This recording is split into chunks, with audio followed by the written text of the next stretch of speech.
Hey guys, welcome back to my channel where I'll be doing another video in my K-Visa series. Today I'll be talking about the day we've been waiting for, right, which is flight day. I will almost never make it to the flight day, and I will provide the link below. If you have not watched that video, you can check it out, right? So I'll provide the link below.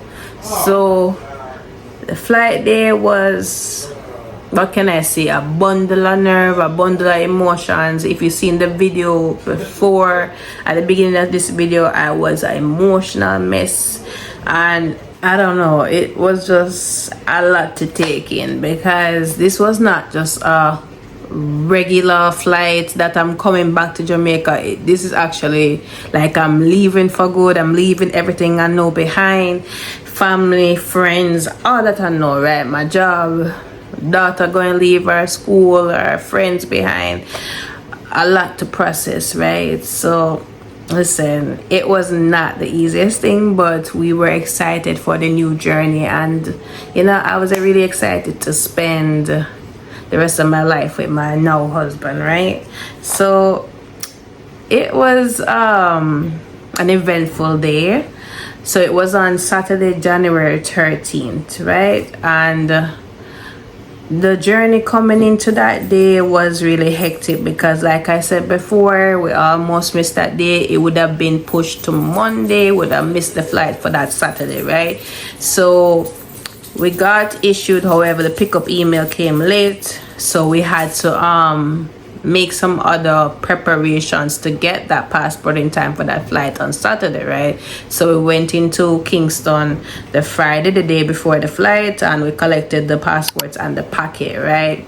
So thankfully I already started packing. I pack around 3 different times, because we just never know when we were gonna get approved and out of there, right? So all I had to do was just do last minute packing. So I was basically 95% packed, right, by the time I got the passport and everything. So you can check out the previous video before what I packed and the essentials I packed, right?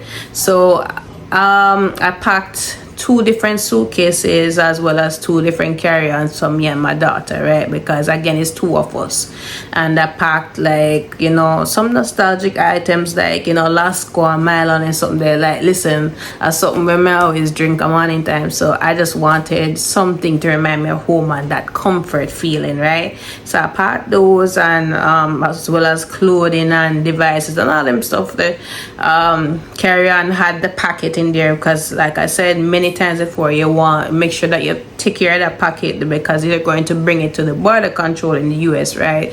So those were in the carry-on, as well as the passports, visa, and very, very important document, like I put my proof of relationship in there as well, like in the binders. I didn't want nothing to do with them, because again, you're gonna need them for the adjustment of status months later on, right?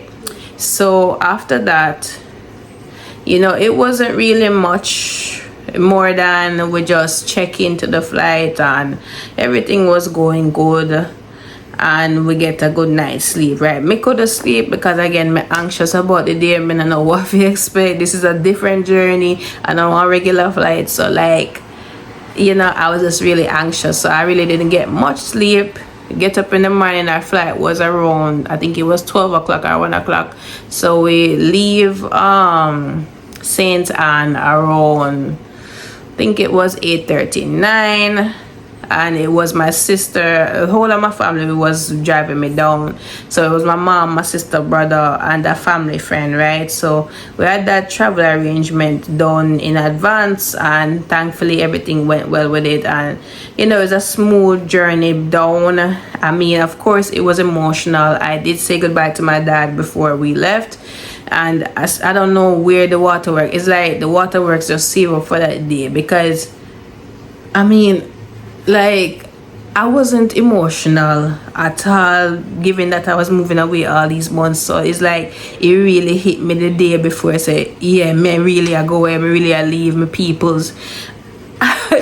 It was just a lot, man. And before we left, the suitcase almost couldn't pack up and so, because it did get full. So people, please don't overpack your suitcase, don't be like me, right? So we go back and we head on the journey to Mobile Airport, and you know, we reach on time, reach with good time, and the lines were really long already. It was so Spirit, and you know Spirit can get. So we check in, okay. The only thing was that we had to pay extra for that baggage fee. So like I said again, don't overpack. So we sorted it out, it was handled, and then it was time to go into the big line to go through security.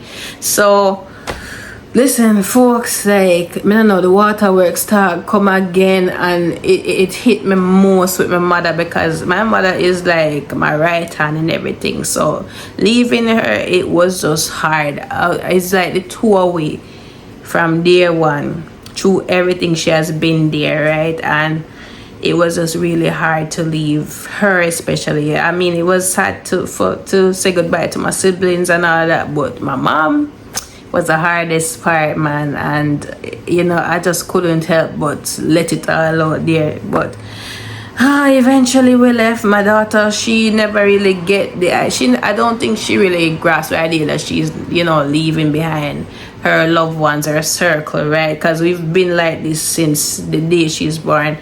And you know, but she was just excited she get to go back on the plane and all that. So I guess that was good, right? So anyways, she and I go through the line, and it was kind of hectic with just me and her. You know, having a toddler alone through the airport is not easy. It's challenging. It can get challenging at times, right? And we go through the security, and you know, it was a lot, because I was juggling all the carry-ons, me and her carry-on, and tells me a whole and everything, and they kind of heavy on my back. So listen, it was a lot. We go through. I mean, we managed the third time around. This is my third time actually traveling with her on the flight, right? But this time it's major, right? Because a lot more luggage to go around. So we go through security, everything is good, and then we reach up, we get something to eat, and we made it to the gate in time. Just sit down and chill until, you know, boarding happens, and make sure to ensure that my family's in the loop each time, you know, missing them like crazy, and we call a little bit, you know, just to ensure that, you know, they hear our voice and we hear their voice before we go board, right? So we board, and it was a connecting flight. So our first flight was to Fort Lauderdale, right? So that was where I was going to give the packet to the border control officer, right? So the lines were really long, and to get the bag and all that, and that was chaotic. It's Fort Lauderdale. So we got the bags, and then they immediately put us in a room with other persons that are migrating, right? So again, I was not used to the process, so it took at least 20 to 30 minutes or a little less, and we sit down and wait until the officer call her name. And then once the officer called her name, they asked us a few questions, and then I gave them the packet, and then they said, welcome to America, make sure that you're married within 90 days, and that was it. So then we got to recheck the bags, and trust me, again, with 2 suitcases, 2 carry-on, and the toddler, it was chaotic. But we manage people, we manage as always, and we recheck the bags, go through, then we get something to eat, and then by the time you look, it's time for the flight, because the interview and everything with the border control took a while. So we still made it in time for the next flight to Ohio, right? Because that's where my fiance was. So we got something to eat, check in for that flight. It was about 6:30, 7 o'clock, and then we had another 2-hour flight to Ohio, 2.5 hours. So then, time came. It was about 10 o'clock p.m.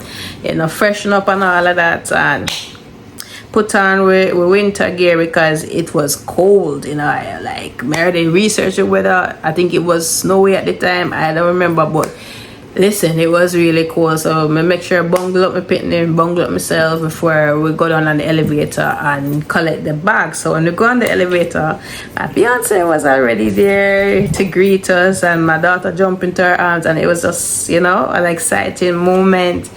And finally relieved that we make it in one piece and go collect the bags. Me make sure text my mom, text my family in the group chat and say, you know what guys, we're safe, we're in a one piece. You know how very important that is to make your people know that you're in one piece and you reach, right? So yeah, that was it really. I mean, it was an eventful day, and definitely miss my people back home, miss my friend, miss life back there. But you know, I'm also excited for the journey that me and my now husband are on, and our family together. And yeah, was one for the books, people. So we made it in peace and here, and just progressing these past 6 or so months. I'll definitely update you guys more on some videos later on. So I will see you in the next one. Don't forget to like, follow, and subscribe to my channel. Bye.